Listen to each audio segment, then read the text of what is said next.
ایک جو ہے جیسے بیماریوں کی بات چلی، یہ جو مولا فرماتے ہیں کہ لوگوں کا خون بہنا ہلکا پھلکا شمار ہوگا، ہلکا یہ بھی پھلکا تو چھوڑ دیجئے قبلہ، اب تو حالت یہ ہو گئی ہے جی انسان کہیں ہزاروں میں مر جائے تو کوئی احساس بھی نہیں کرتا، بلکہ جی اگر کوئی جانور کہیں مار دیا جائے تو اس کو سوشل میڈیا پہ زیادہ پروموٹ زیادہ کیا چیز جاتا ہے. جی یعنی ہاں جی، یہ وہی آخر الزماں کے فتنوں میں سے.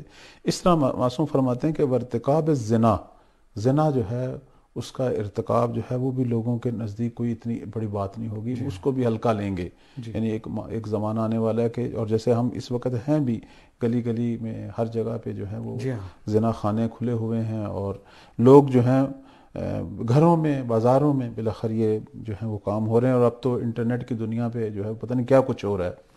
اور جو ایک بات آپ کی شروع میں تھی وہ پھر مجھے یاد آ گئی جی کہ ایک مرتبہ انسان برا کام نہیں کرتا ہے لیکن برائی سے متنفر ہوتا ہے. جی یہ وہ جو چیزیں ہیں، ہو سکتا ہے بہت سے لوگ اور الحمدللہ ایک نہ بڑی کر رہے تعداد ہوں، جو نہیں کر رہی، لیکن اب وہ احساس ختم ہو وہ گیا کہ یہ چیز ہو ہاں رہی وہ ہے. نفرت ختم ہو جی گئی ہے، وہ نفرت ختم ہو گئی. نتیجتاً امر بالمعروف بھی نہیں ہو رہا. صحیح، بالکل اگر نفرت ہوتی تو اسے روکنے کی کوشش ہوتی. بالکل اسی بالکل. طرح معصوم فرماتے ہیں کہ اکل ربا، ربا خواری، سود خواری جو ہے یہ بھی معاشرے میں رائج ہو جائے گی، اور جی ہاں لوگ اسے بھی بہت بڑی جو ہے وہ مصیبت نہیں سمجھیں گے، جی ہاں. اور بلکہ مبتلا ہوں گے لوگ. بلکہ دیکھا ہی جائے گا کون بینک زیادہ دیتا ہے، وہاں کون پر لوگ دیتا جا کر ہے؟ انویسٹ کریں گے. جی ہاں، آج بھی ہم، ڈپازٹ کریں گے. آج تقریباً ہم ایک ایسے دور میں ہیں صحیح. کہ جہاں قومی ادارے ہوں، نجی ادارے ہوں، شخصی مسائل ہوں، لوگ جو ہیں وہ ان چیزوں کے پیچھے بھاگ رہے ہیں، اور صحیح. اسی طریقے سے جو ہے وہ پیسہ کھایا جا رہا ہے، اور پھر آگے اس پیسے کے آثار بھی دیکھ رہے ہیں. بالکل صحیح. بیماریاں بڑھ رہی ہیں، گھروں میں لڑائیاں بڑھ رہی ہیں، گھروں میں مسائل بڑھ رہے ہیں، ناچاکیاں اور یہ سارے مسائل.